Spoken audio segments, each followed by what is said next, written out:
Hello, ho, ho, me bonny bens, and welcome to episode 20 of the Superhero Dog Owner Show. We're joined, as ever, by Alex Video Guy. Hello, everyone. Who is hands-free today. Hands-free, yes. Nice, brilliant. And Sydney Cocker's decided to join us and jump on my knee. How long this will last, we don't know. Until he gets one of them mince pies, I think. Definitely, yeah, he might try and snaffle one. But this is, we've decamped from the van, and I've fulfilled my promise to bring Alex indoors. The fire's going. We've tried to make it a bit festive for you. It's not the night before Christmas. It's the night before the night before the night before Christmas. It's getting closer. It's the 22nd. Leave it. And we're here. Alex has got an OJ. I've got a little dram of whiskey, and we got some mince pies, which we're going to try and keep away from Sydney. And what I thought we'd do is, we haven't got a guest this week. Mm-hmm. Everyone's busy buying presents and wrapping them and stuff. Yep. So what I thought we'd do is, I thought we'd have a little bit of a chat, me and you, a little fireside chat about, Christmas is typically a time when we, well, to put it bluntly, we stuff our faces, don't we? God, don't we have? Yeah, just a bit. And, it's nice too. It's really nice to, you have your Christmas dinner, and we're quite fond of a homemade chocolate log in this house. Lovely. Which isn't here yet, unfortunately, but we just generally we tend to eat a lot more, don't we, and drink a lot more as well. Yes. But I was trying to think. I thought, why don't we have a chat about food, and because there'll be some tips that we can give the boys and girls watching at home, things that they can do with their dog's food, to maybe make life a little bit more interesting for their dog, or to maybe get a little bit more control of their dogs, and just generally, so we're not wasting the food as much. Yeah, because I would imagine that most pet dog owners, most dogs at this time of year are very much like us, and just tend to put the food in the dog's mouth without really thinking. We'll treat the dog. It's Christmas. Yeah, you have leftovers, don't you? Yeah, and, which you want to do. Yeah, I feed my dogs leftovers. I know some people don't, but a lot of people do, and I think it's a shame not to waste food, Definitely. So it's certainly, little Sydney likes leftovers. He'll eat just about anything, really, that we put in front of him, dead or alive. It's true. But yeah, I just thought, and obviously when we're stuffing our faces, it's very tempting to just shove everything in the dog's bowl, the leftovers as well, so the dog's going to be overeating a little bit, and with just a little bit of thought and a couple of ideas, we can make life a lot more interesting for the dogs. Mm-hmm. Yeah. So how are we going to do that, Dom? Well, the first thing that I think you need to think about is the safety of your dog, yeah?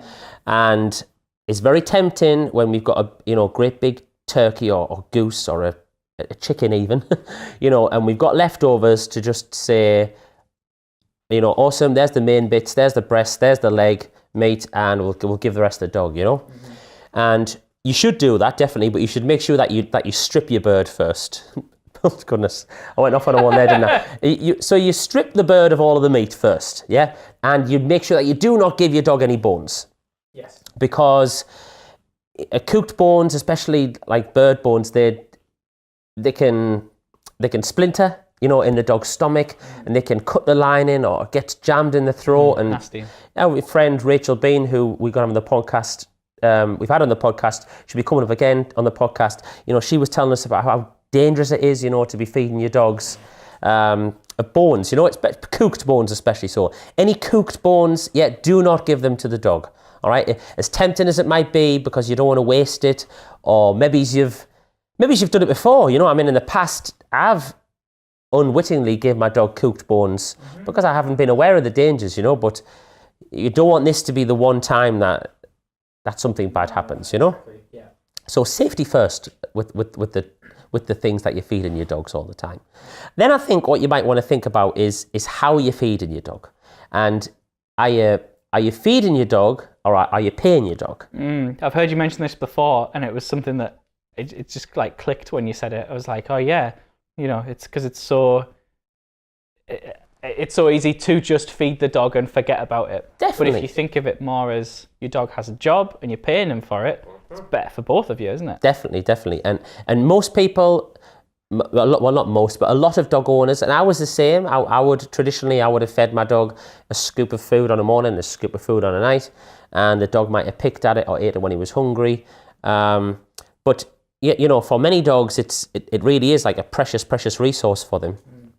And actually, Alex, I believe we shot a little video, didn't we, with Barry and Sydney talking about feeding or paying their dogs. We did, because their wages were different.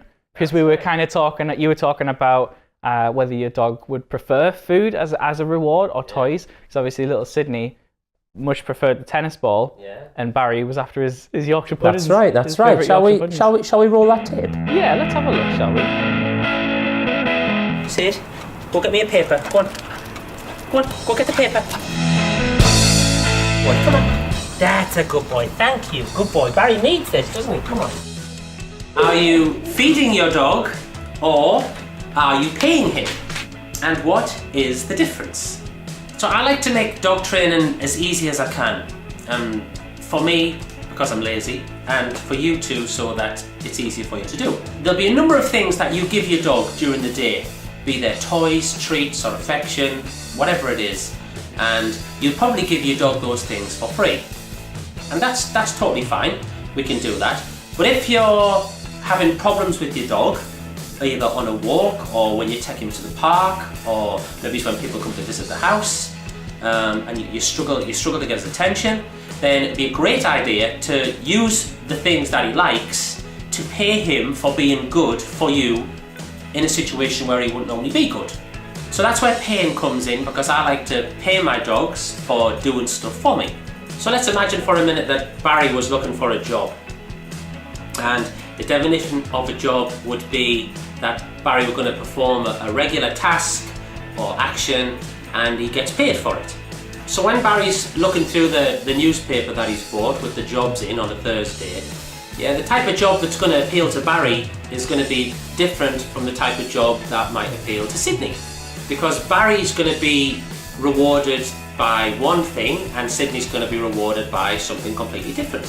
So once you know what your dog likes, then you can ask him to do stuff for you, give him a job to get the reward that he wants. So Barry's wages would obviously be Yorkshire puddings. Good boy. And Sydney's wages is something completely different. This is something that Sydney's very interested in. Isn't it, Sydney? What's this? Yeah. Ooh, yay, good boy. And when I have something that I know Sydney really likes, I can use this to help me when I go outside with him, to keep him more interested in me. Shall we go? Shall we go to the beach? Come on, good boy.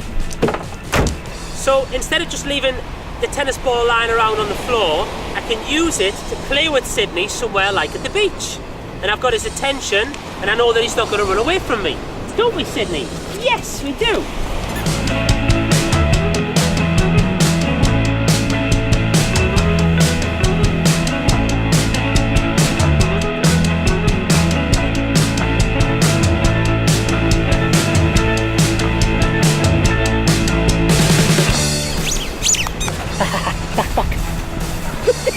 Back, boy.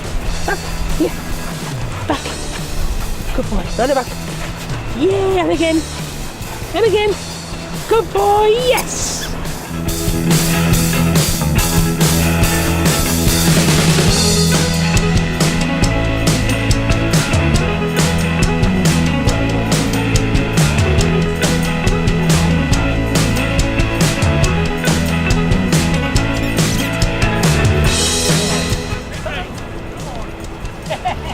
So if you have something that's really high value to your dog that you're currently just giving him for free, then you might want to think about paying him with it instead and help you to make your life a little bit easier with it. So that was a little video that we shot a little while back in our old house when we'd had old Barry around as well. Obviously we've lost him this year. That's been took a bit of getting over, and we're still getting over it really. Sydney's over it, but I don't think me and Beth are. But it's just really important, and something that you wouldn't normally think about. No. But if you think about it a different way, if you turned up for work, Alex, if you turned up for work and there was a bag of money in the foyer of the office where you worked, and it just said like, help yourself, you know, you probably be more likely to help yourself and then go home and not do any work. Yeah, the easy option. Yeah, of course, anybody would. I certainly would. Anyway, I'm really lazy. So that's one way people can think about trying to use the food a bit differently. And even if you kind of, you just stopped your dog from grazing, maybe, you know, stop leaving the bowls down with the food in all the time, and then maybe just put the food down for your dog when you think he might be hungry. And then just before you put the food down, think to yourself, what else could I be using this food for, rather than just giving them to my dog for nothing, you know? And another way you could use that would be to try and maybe fix some of the problems that you have with your dog. So if your dog was doing something like, you know, he gets too excited when grandma comes to visit and he's always knocking her over. Well, that would be a perfect time to use his food to get him to do a sit, you know, or to scatter it on the floor and let him find it, and then he'll be doing something else rather than knocking over grandma. Yeah, and that's what I'm trying to do with this. I'm trying to get people to think a little bit more about just other ways they can use the food, you know. Maybe if you had a dog who when you let him out the back to go and have a wee, you couldn't get him to come back in the house again. Well, you could maybe drop a bit of his food, you know, show him his bowl, drop a bit of tasty food in his bowl as you let him out for a wee, and then you can bet your bottom dollar that as soon as he's finished, he'll come racing back in to get the thing that he wanted out the bowl. Yeah. You know, so again, this is just tiny little things, but they could make a big difference to people. Yeah, we can also use this outside. So if your dog was always misbehaving in the park, he did never come back to you, you ended up just standing there with the leash in your hand, shouting your head off, getting more and more frustrated. You know, you could have instead of eating in, you could have a takeout. Yeah, you could have a takeaway. You could take the food with you, stick it in a poo bag or in a little bag, an empty poo bag. Empty poo bag. Yeah, sorry. Stick it in an empty poo bag, stick it in your pocket so you don't get your gunky pocket all dirty, and take it with you and feed your dog on his walks. Yeah, and if you did that for 2 or 3 days and didn't feed your dog from a bowl, you know, your dog would very quickly get the idea. Look, super quick. I'm only going to get my food when I do this. So so that's another little thing that people can do with the food. So something else that you can do with the food is teach your dog some tricks. Do you do any tricks with your dog, Alex? Yes, I've learnt from the best, and little Otis can do a sit, he can do a spin. We haven't done a twist yet. He can't quite grasp the concept of going the other way, but we're getting there. And he's just learnt it down as well recently, which took, like, he's never done it down before. But yes, So how did you do it? Well, we didn't use food. We used toys with Otis because he's more motivated to do it. Although that being said, we have used food in the house. Yeah. Because obviously we tend not to chuck toys about and stuff in the house. Yeah. Although like we can get him to do stuff with them. But yeah, we've used luring to get him to do the things that we need, and even like, because he knows how to do a sit anyway. But sometimes, you know, if he's really fixated on that bit of chicken that you've got and he's looking up, he like, it's like he hasn't got the capacity to think about sitting. He's just like, I just really want this chicken. Must have chicken. Yeah. So what we've done is, it's just the simple thing of having the piece of chicken and kind of lifting it above his head. So he has to kind of look up and sit down. Yeah. And it's just like simple things like that work really well. So. Yeah, brilliant. And that, you know, and trick training's awesome because you have to concentrate. Yeah, and you as you just described, that you teach an Otis is concentrating on the food.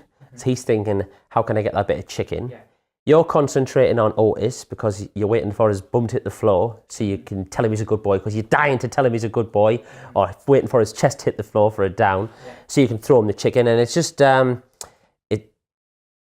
like trick training. I don't do enough of it. I'm going to be doing more of it in the new year. I'm going to be doing more of it in my inner circle as well. New Year's resolution, number 1. Yeah, definitely. Yeah, we'll get them in early. But it's great for bonding. You know, it's great for bonding, and we don't do enough of it. We tend to do it with maybe it's a puppy. You know, when we get our puppy, we like to teach him a sit and maybe sit down, and then that's it. You know, we don't do anything else for the puppy.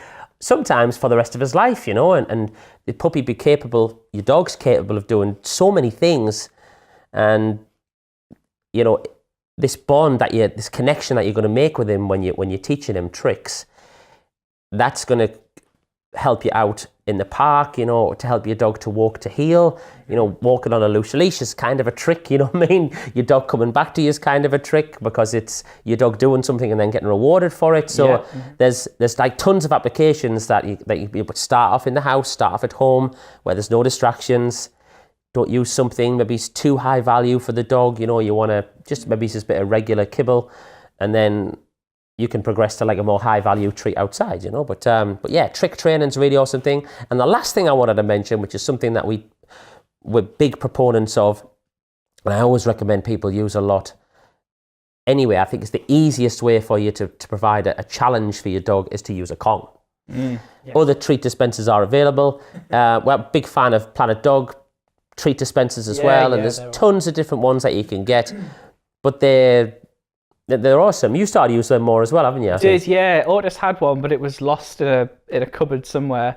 So I did get him one. I knew how good they were, but because he's like quite a stubborn dog in a way, and I haven't sort of been with him all his life, I didn't know how well he would sort of take to it, whether he just wouldn't be interested.